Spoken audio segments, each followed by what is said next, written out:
ഏറ്റവും എടുത്തു പറയാൻ പറ്റും നമ്മുടെ ഷാജി എൻ കരുൺ. ഷാജി സാറിന്റെ കൂടെ ഞാൻ 2 സിനിമയിൽ അഭിനയിച്ചിട്ടുണ്ട്.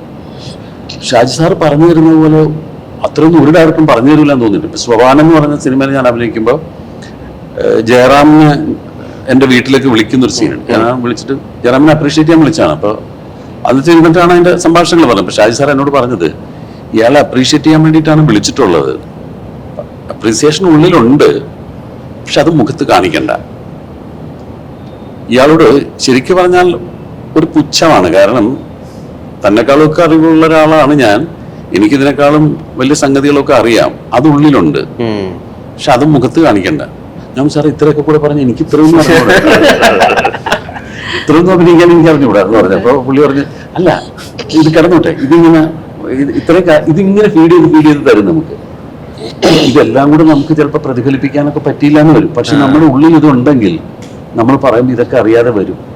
അപ്പൊ ഇതാണ് ഈ സംവിധായകന്റെ കയ്യിലെ കളിമണ്ണാണ് ആക്ടർ എന്ന് പറയില്ലേ എന്ന് പറഞ്ഞു. പക്ഷെ സുരേഷ് ഗോപി എന്ന് മറുപടി പറഞ്ഞത് പക്ഷെ കളിമണ്ണായിരിക്കണം കേട്ടോ, കുഴിമണ്ണാണ്, അത് മോൾഡ് ചെയ്യാൻ പറ്റില്ല. അതിന് കളിമണ്ണ് തന്നെ കിട്ടണം, കളിമണ്ണ്. അപ്പൊ നമ്മൾ കളിമണ്ണായിരിക്കണം, നമ്മളെ മോൾഡ് ചെയ്യാൻ പറ്റുന്ന ഒരാളെ കൊണ്ട് ഇവർക്കിത് ചെയ്യിക്കാൻ പറ്റുള്ളൂ. പക്ഷെ അവര് മോൾഡ് ചെയ്തും കൂടെ എടുക്കണം. അല്ലാതെ നമുക്കൊരു വെറുതെ ഒരു പേപ്പറിൽ എന്തെങ്കിലും എഴുതി തന്നിട്ട് തോന്നിയ പോലെ പറഞ്ഞു എന്ന് പറഞ്ഞാൽ ഒരിക്കലും ഒരു ആക്ടർ നന്നാവില്ല. അയാളെ പറഞ്ഞിങ്ങനെ തീയിലിട്ട് പഴിപ്പിച്ചെടുക്കുന്നത് പോലെ പലതും ഫീഡ് ചെയ്ത് തന്ന് ഇതിന്റെ പല ഇന്റർപ്രിട്ടേഷൻ ഇങ്ങനെയൊക്കെ ആണെന്ന് പറഞ്ഞു വന്ന്, അല്ലെങ്കിൽ നമ്മൾ അഭിനയിക്കുമ്പോൾ വന്നിട്ട് അതല്ല, അത്ര ഇമോഷണൽ ആവണ്ട. അത് പിന്നീട് നമ്മൾ വേറെ സീനിൽ പറയുന്നുണ്ട്. ഇപ്പൊ പ്ലെയിനായിട്ട് പറഞ്ഞാൽ മതി. ഇങ്ങനെയൊക്കെ പറഞ്ഞ് അതാണ് നമ്മൾ പറയില്ലേ, ഇപ്പൊ നമുക്ക് ഒരിക്കൽ പറഞ്ഞു ഉരച്ചൊരച്ചാണ് മിനുങ്ങിയത്, ഇനി ഉരച്ചാൽ ഇനിയും മിനുങ്ങുന്നു എന്ന് പറഞ്ഞാൽ ഞങ്ങളെയൊക്കെ ഒരുപാട് പേര് ഉരച്ചൊരച്ചാണ് ഇതുപോലെ മിനുക്കി എടുത്തത്. ഇനി ആരെങ്കിലും ഒന്ന് ഉരയ്ക്കണം, ഉരച്ചാൽ ഇനിയും നന്നാവുക. അപ്പൊ അങ്ങനെ ആ ഒരക്കലിന് ഭയങ്കര ഇമ്പോർട്ടൻസ് ഉണ്ട്. അതുകൊണ്ടാണ് എവിടെ എന്ത് ആവശ്യമുണ്ടോ അവിടെ അത് കൊടുക്കുക എന്നുള്ളതാണ് ഒരു നടന്റെ ഡ്യൂട്ടി എന്ന് പറഞ്ഞതിന്റെ ഒരു ഇതാണ്. നമ്മൾ അങ്ങനെ പലരും പലതും പറഞ്ഞ് ചെയ്യിച്ചും പല ടിപ്സ് പറഞ്ഞു തന്നുമാണ് നമ്മളിങ്ങനെ മോൾഡ് ചെയ്ത് ഒരുപാട് മലകളിൽ കൂടെ ഉരുണ്ടും പല നദികളിൽ കൂടെ ഒഴുകിയാണല്ലോ ഒരു കല്ലിങ്ങനെ മെഴുകി വരുന്നത്. അങ്ങനെ ഒഴുകിക്കൊണ്ടിരിക്കുകയാണ്. ഞാനേ കുറച്ച് ട്രിക്കിയായ ചോദ്യം ചോദിച്ചോട്ടെ. ഇത്രയും നേരമൊക്കെ അതായത് ശ്രീ മോഹൻലാലായിട്ടും ശ്രീ മമ്മൂട്ടിയായിട്ടും ഒരേപോലെ സൗഹൃദവും സ്നേഹവും പങ്കിടുന്ന ഒരാളാണല്ലോ. ഇത് 2 ശത്രുരാജ്യങ്ങളല്ല. ഇന്ത്യയും പാകിസ്ഥാനുമായിട്ട് ഒരേപോലെ സൗഹൃദം പങ്കിടാണ് ബുദ്ധിമുട്ടുള്ളത്. ഇത് വേറെ 3 സുഹൃത്തുക്കളാണെന്ന് ഇവരായിട്ട് വലിയ സൗഹൃദമുണ്ട്. ഇപ്പൊ ഇവര് രണ്ടുപേരുടെയും പ്രണയം സ്ക്രീനിൽ അവതരിപ്പിക്കുന്നതിന് വെച്ചുകൊണ്ടാണ് ഒരു മലയാളി പലപ്പോഴും പ്രണയിക്കാൻ പഠിച്ചത്. ശ്രീ മോഹൻലാൽ വളരെ ഇന്റിമസിയോട് കൂടിയിട്ട് വളരെ ഫിസിക്കലി ഇൻവോൾവ്ഡ് ആയിട്ടൊക്കെ ആക്ട്രസിനോട് എന്നെ ഇഷ്ടപ്പെടാതിരിക്കാൻ പറ്റില്ല എന്നൊക്കെ പറഞ്ഞ് വീഴ്ത്തുന്ന രീതികൾ. അപ്പുറത്ത് നമുക്ക് കുറച്ചുകൂടി ഡിസ്റ്റൻസ് പാലിച്ചുകൊണ്ട് വാക്കുകളിലൂടെ മഴയത്ത് മുമ്പിലൊക്കെ പ്രണയമൊക്കെ അൾട്ടിമേറ്റ് ആണ്, സ്റ്റാൻഡേർഡ് ആണ്.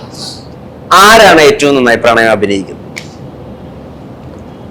ഒരു സിനിമാ വിദ്യാർത്ഥി എന്നുള്ള രീതിയിൽ കണ്ടിരിക്കാൻ ഇഷ്ടമുള്ള പ്രണയം ആരുടെയാണ്? ശ്രീ മോഹൻലാൽ.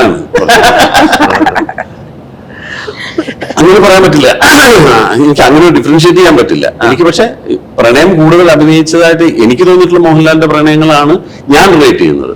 അല്ലെങ്കിൽ എനിക്ക് പ്രണയിക്കണമെന്നൊരു ആഗ്രഹം തോന്നുന്നുണ്ടെങ്കിൽ ഞാൻ എപ്പോഴും ഫോളോ ചെയ്യാൻ ആഗ്രഹിക്കുന്നത് മോഹൻലാലിന്റെ പ്രണയമാണ്.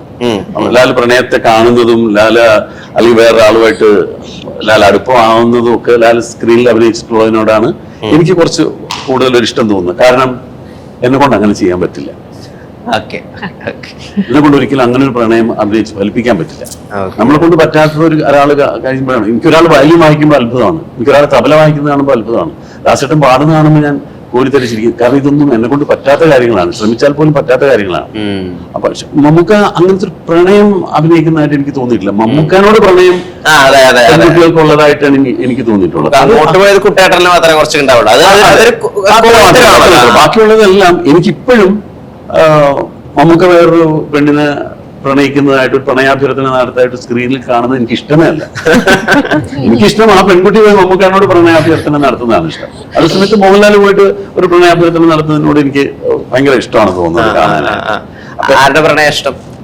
എനിക്ക് രണ്ടുപേരുടെ പടങ്ങൾ വ്യത്യാസമുണ്ട്. ഇപ്പൊ മണിമത്തൂരിലായാലും ശിവരാത്രികൾ, അതിൽ മമ്മൂക്കയുടെ ഒരു പ്രണയം ഉള്ളിൽ വെച്ചിട്ട് വീർപ്പ് കൂട്ടുന്ന ഒരവസ്ഥ. അത് ഭയങ്കര അത്ര റോളുകൾ മമ്മൂക്ക ഭയങ്കര നമുക്ക് തോന്നുകയാണ് പറഞ്ഞത്.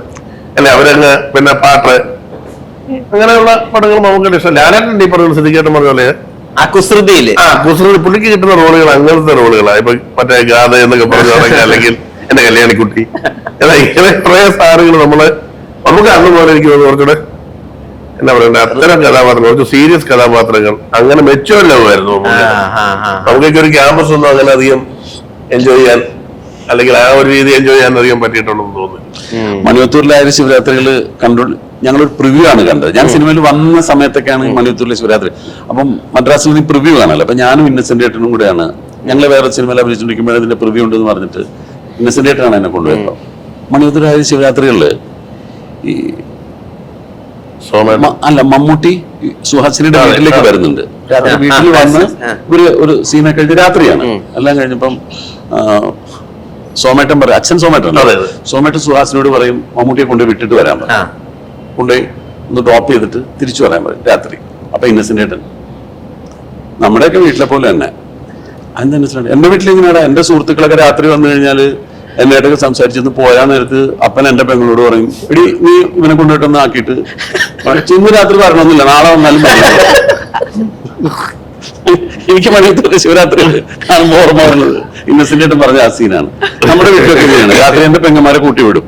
എന്റെ കൂട്ടുകാരോട് വിട്ടിട്ട് പറയും, നീ ഇവനെ കൊണ്ടാക്കിയിട്ട് ഇന്ന് പോരണ്ട, ഇന്ന് നീ അവിടെ നിന്നോ, എന്നിട്ട് നാളെ വന്നാൽ മതി എന്ന് പറഞ്ഞ് പ്രത്യേകിച്ച് ആവശ്യം. അപ്പോൾ ഒരുപാട് മിസ് ചെയ്യുന്ന ഇന്നസെന്റ് ഏട്ടനെയൊക്കെ നമ്മള്. ചേട്ടന് ഏതാ ഇഷ്ടം? ഈ പാറാട്ടിലൊക്കെ പോലെ ഇളകിയാടലാണോ ഇഷ്ടം, അതോ ഇപ്പൊ നമ്മുടെ തല്ലുമാലയിലൊക്കെ പോലെ നിന്റെ ഏറ്റവും നല്ല അടി ഇതായിരുന്നടാ കഴിഞ്ഞു അവിടെ ആ വേദന ഇമോഷനും രജിസ്റ്റേർഡ് ആണ്? ഏതാ കൂടുതൽ ഇഷ്ടം ചെയ്യാൻ? ഇളകിയാടലാണോ സട്ടിലാണോ? വിഷ്ണുവിന്റെ പ്രോബ്ലം വിഷ്ണു ഇന്റർവ്യൂ ചെയ്യുന്നവരല്ല വേറൊരാൾ ഇന്റർവ്യൂ ചെയ്യുന്നു. ഒരു നടനെ സംബന്ധിച്ചിടത്തോളം ഓരോ സ്ഥലത്തും അവർക്ക് വേണ്ടത് കൊടുക്കുക, ആ സിറ്റുവേഷൻ അനുസരിച്ച് കൊടുക്കുക എന്നുള്ളതാണ്. ഇപ്പൊ സന്ദേശത്തിലെ സീനല്ല പ്രിൻസ് ആൻഡ് ഫാമിലിയുടെ സീൻ. ടെസ്റ്റ് മത്സരവും 2020 മത്സരമായിട്ടുള്ള വ്യത്യാസമുണ്ട്. സന്ദേശവും ഞാൻ സിദ്ദിഖേന്റെ ക്യാരക്ടർ ആദ്യം മുതലേ ആ ക്യാരക്ടർ തന്നെ ഒരു സെപ്പറേഷൻ ഉണ്ട്. ഏതാ സിനേജൻ ആഗ്രഹിക്കുന്ന ഒരു മകനോ മരുമോനോ ഒക്കെ സിദ്ദിഖേണ്ടിലുണ്ട്. ഇങ്ങനെ ആളാണ് ആ കുടുംബത്തിൽ ശരിക്കും വേണ്ടത്. കാരണം ടേസ്റ്റ് ഒരു നന്നാണ്, മണ്ണിനെ ഇഷ്ടപ്പെടുന്നു. ആ കഥ പറയണം. അതുകൊണ്ട് പ്രിൻസ് ആൻഡ് ഫാമിലി എന്താ ഒടിഞ്ഞ് മുദ്രക്കല്ലടിച്ച് ഹോസ്പിറ്റലിൽ ഇരിക്കുക, ഒറ്റ തീരേ ഉള്ളൂ. ഇതിന് തുടക്കം പോലെ പറഞ്ഞല്ല അവനെ നമ്മൾ തീർന്നു, അവിടെ അടിക്കണം, അവിടെ തീർന്നു, പുള്ളി തീർന്നു. തീർന്നിട്ട് പറഞ്ഞല്ലോ നിന്നെ പോലെ ഒരാൾക്ക് ഈ നാട് അൺഫിറ്റാണ്, നീ സ്ഥലം വിട്ടു എന്ന് പറയുന്ന അതാ. നീ സ്ഥലം വിട്ടു എന്ന് പറഞ്ഞത് മാത്രം ഫീൽ ചെയ്തിട്ട് കാര്യമില്ല.